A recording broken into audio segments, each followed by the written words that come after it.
A partir de agora, vamos comentar esse Santos 0, Fluminense 0. Olha, a escalação, eu acho que o Renato fez para tentar agradar a galera, uma boa parte. Porque ele, enfim, deu oportunidade para os estrangeiros, Santi Moreno e Lúcio Acosta, jogadores que custaram muitos milhões de reais ao Fluminense, somados as duas contratações, mais de 50 milhões que o Fluminense vai pagar aí em suaves prestações. Ele entra em campo com os dois. O Nonato não poderia jogar por força contratual, ele pertence ao Santos, então o Renato colocou o time em campo. O time a campo com Fábio, Guga, Thiago Silva, Freitas e René. Hércules Martinelli e Lúcio Acosta, Santi Moreno pela esquerda, Kevin Serra pela direita e trouxe novamente o Cano para a titularidade. Como é que foi a história do jogo, pessoal? Olha, o jogo demorou para caramba a engrenar. Eu escrevi isso aqui, né? Como se em algum momento fosse engrenar. Eu estava com uma expectativa para vocês verem que eu sou otimista. Muitos erros de passe dos dois lados. A primeira jogada de mais perigo foi aos 8 minutos, o cruzamento do Guilherme, que o Roleiser não conseguiu alcançar. O Fluminense extremamente lento no início do jogo com a bola, sem conseguir reter ela na frente. O Cano errava passes que eram uma enormidade. Aos 11, a primeira chegada do Fluminense, numa bola longa, o Serra no rebote, chutou forte, cruzado, e ela foi para fora com algum perigo. Depois o Guilherme, ele faz um gol, que não deveria nem acontecer, porque a arbitragem não é possível que não tenha notado que ele estava na banheira, esperou a jogada concluir e fez um gol bonito, mas não valeu de nada, estava impedidaço. Aos 28, cruzamento do Serra, após ganhar dividida com o Escobar, o Zé Ivaldo tirou uma finalização que eu acho que seria gol. Se o Zé Ivaldo não tirasse, a bola ia chegar no Santos Moreno. Gente, o Fluminense, a partir de metade do primeiro tempo, passou a jogar melhor do que o Santos. Preste atenção. Eu disse que o Fluminense passou a jogar um pouco melhor do que o Santos. Não significava que jogava bem. A partida era muito ruim. Os dois erravam passos para caramba, jogadas mal executadas. Era um jogo de um time ruim contra um time mediano, mal treinado. O Fluminense jogava mais aproximado do que o Santos, tinha mais gente no entorno da bola, mas quando chegava perto da área, se equivocava no passe, adiantava a bola, o drible não saía. O jogo, de fato, era horrível. E o final do primeiro tempo foi um alívio para todo mundo que teve o desprazer de assistir esses 45 minutos iniciais. Poderia ficar pior, e ficou pior. Mas antes, eu quero mostrar aqui para vocês um dado. Eu não costumo colocar aqui números. Eu não gosto de embasar a minha análise com números. Não que eu não goste, eu acho que muitas vezes os números ajudam a gente fazer essa análise mais técnica, mais subjetiva, né? Mas os números, dessa vez, eles foram extremamente condizentes com o que vimos no primeiro tempo. E tem detalhes aqui importantes. Não sei se está dando para ver bem aí. Olha aí, ó. 3 chutes a gols no Santos e 5 no Fluminense. Um abraço aí para o Guigão, do Tricolor Fanático, que me mandou. Zero chute a gol no primeiro tempo. Nenhum dos dois conseguiram finalizar a gol no primeiro tempo. O Fluminense teve mais posse de bola, 56 a 44. Consequentemente, trocou mais passes. Olha a precisão nos passes. 76% dos dois. Gente, esse número é extremamente baixo. 76% de acerto de passe. Isso é um número ridículo. 4 impedimentos para o Santos e 1 para o Fluminense, 3 escanteios para o Santos, 1 para o Fluminense. Então, esse primeiro tempo, esses números do primeiro tempo embasam exatamente o que eu acabei de falar. Um desperdício de vida para quem acompanhou. E o segundo, será que melhorou?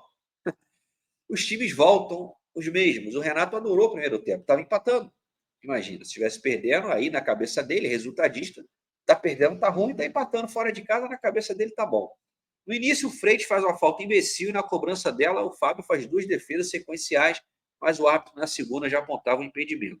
Aos 15, o Lúcio Acosta recebeu uma ótima bola do René, uma bola longa, ele rola, vai Cano, se consagra, o Cano chutou todo torto para fora.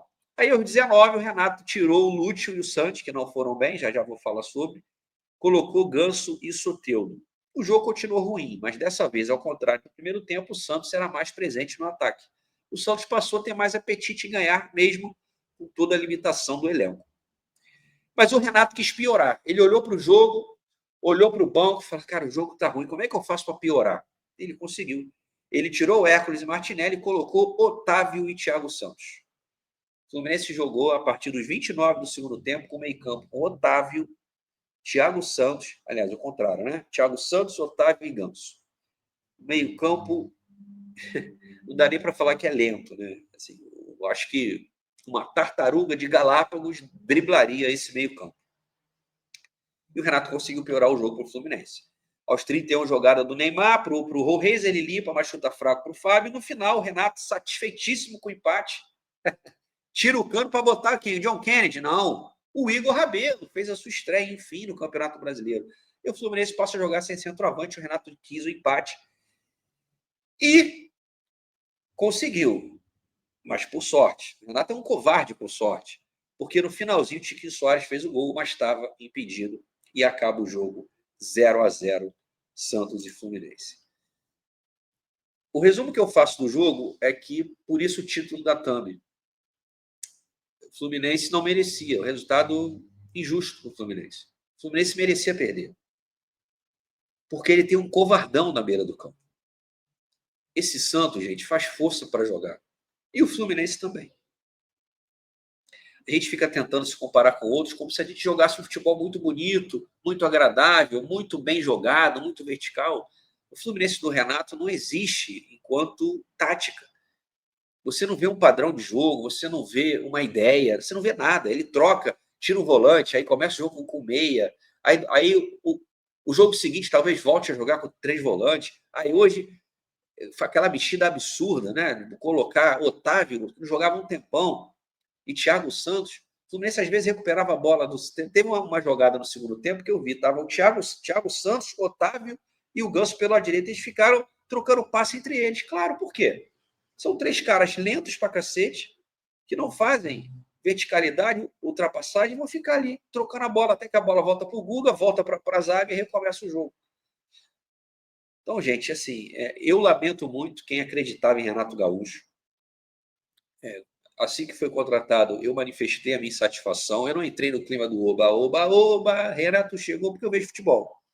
Eu acompanho a carreira do Renato, então isso aí que eu estou vendo, eu vi várias vezes, né? Onde muita gente estava nascendo, eu já estava me irritando com o Renato Gaúcho. Na Libertadores de 2008, em 2002, 2003, 2009. Enquanto a Fluenzo estava aí comemorando que o Renato chegou 30 anos depois do gol de barriga, eu estava tenso. Não é possível que o Fluminense contratou esse treinador, esse não treinador, acomodado, e que agora deu para jogar a responsabilidade cada vez mais no colo dos atletas. E daí fazer isso de novo, né? Aliás, ele colocou o Santos Moreno e o Lúcio Acosta, que a torcida tanto pediu. Eles não jogaram nada, a culpa não foi do Renato, ele botou hora bolas. Claro que o nosso elenco tem limitações, sempre falei isso aqui. Mas e o treinador? E o papel do treinador para que esse time seja menos previsível? O que o Renato faz, cara? O Dedé Moreira, que vocês conhecem lá do Netflix, criou um negócio no Twitter que eu vou roubar dele. Eu, na verdade, vou pegar emprestado. Ele disse o seguinte: se você programa uma IA, uma inteligência artificial, ela vai fazer a mesma coisa que o Renato Gaúcho. Está empatando fora de casa contra o grande clube, fecha para poder segurar o empate. Precisa de criação, tira um dos 3 volantes, bota um meia. Tem que atacar, buscar o gol, enche o time de atacante para ver se sobra uma bola. Se você programa uma inteligência artificial, vai fazer exatamente isso e não vai custar 1.700.000 reais por mês. Então, esse empate com gosto de derrota, porque com todo respeito à história do Santos, quem perde ponto para esse Santos é uma vergonha. O Vasco, que assim, não dá nem para dizer que o Vasco vive uma má fase, porque uma fase que dura o quê? 13 anos é uma fase? Não sei. A gente viveu algo parecido, né? Uma sucessão de más gestões deixaram o Vasco nessa situação. Mas o Vasco conseguiu meter 6 nesse time. O Juventude ganhou desse time. O Bahia ganhou desse time. Todo mundo ganha do Santos. O Fluminense coloca o Igor Rabelo no lugar do Cano. Troca 2 volantes ágeis por 2 caminhões betoneiras para segurar o empate com o Santos. Olha, eu não vou dizer que eu tenho pena do Neymar, porque ele já é rico há muito tempo, já resolveu a vida dele, do filho, do neto, do bisneto, do tataraneto. Mas falando de campo e bola, eu olho para o Neymar, tem uma hora que ele fala assim, a câmera focaliza, uma bola, eu só quero uma, dá até pena de ver o Neymar nesse bando que é o Santos. Assim, o bando de jogadores ruins, né? Porque não dá para avaliar o trabalho do Vojvoda, começou agora. Agora, do Renato dá. O Fluminense é um bando. O Fluminense é um time melhor do que o Santos, tem mais material humano do que o Santos e tinha obrigação de jogar melhor do que o Santos. E não fez isso. No final das contas, a gente termina com uma sensação de merda. De pensar que a gente não teve coragem, o camarada que está lá, que ganha mais de quase 2 milhões de reais, para pensar, para que esse Fluminense não seja essa água de salsicha que vem sendo do Campeonato Brasileiro, uma campanha medíocre. A gente, provavelmente, daqui a pouco, vendo a coletiva do Renato, ele festejando um empate com o Santos. Sabe, eu não vou dizer que eu me decepcionei, que eu estou frustrado, porque eu conheço o Renato Gaúcho. Eu avisei aqui, não é para ser profeta do acontecido, não. A gente avisa, quando a gente dá uma opinião aqui, vai errar e vai acertar. Mas quando eu chego aqui, olha, não gosto por causa disso, disso, disso. Não vai adiantar você querer me contrapor, mesmo que eventualmente consiga resultados. E conseguiu. O Fluminense está completando hoje o seu terceiro jogo sem derrota, sem vitória, não é isso? Antes estava 7 partidas sem perder. Antes eram 5 derrotas seguidas. Então, assim, o resultado ele é uma consequência ou não. Mas dentro de campo, o que não muda? A falta de apetite desse time, a falta de trabalho tático, o que prejudica, logicamente, o coletivo e o individual desses atletas. Como é que eu vou avaliar o Santi Moreno? Jogou mal? Jogou muito mal, errou tudo. O Lúcio Acosta parecia uma criança, né? Que tu fica assim, ó. É que eu não vou trazer meu filho aqui, que eu não vou fazer esse papel de ridículo. Mas, tipo assim, imagina uma criança de 6 anos, ela vem para poder te bater. Aí tu só segura a cabeça dela, ela fica fazendo assim. É o Lúcio Acosta, coitado. O Soteldo da mesma coisa. É bom jogador, os dois sabem jogar bola, mas um fisicamente daqui a pouco se machuca de novo. O outro, se tiver espaço para jogar, acho até que vai ser útil, mas quando tem enfrentamento físico, parece uma criança, um anãozinho. O Mário de Neve deve ter ficado feliz de ter 2 atletas de 1,5 m dentro do elenco. Mas, de novo, como é que esses caras vão jogar dentro de um não esquema tático? De uma não. Qual é a proposta de jogo do Fluminense? Alguém sabe? Hoje não tomou gol, por sorte. Mas é um time que joga retrancado, toma gol todo jogo.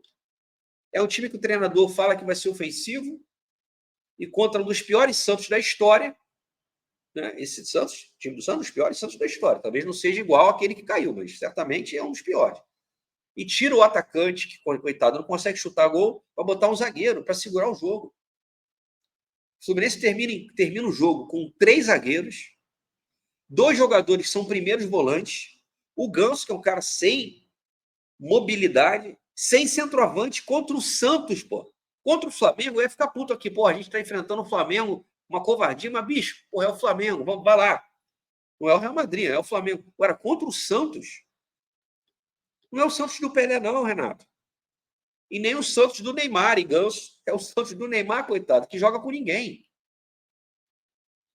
E você nos presenteia dessa maneira. Então, gente, acabei me alongando um pouco mais. Depois vai ter vídeo aqui sobre Renato Gaúcho, que eu preciso falar sobre Renato Gaúcho. Mas essa foi a minha análise de Santos 0, Fluminense 0.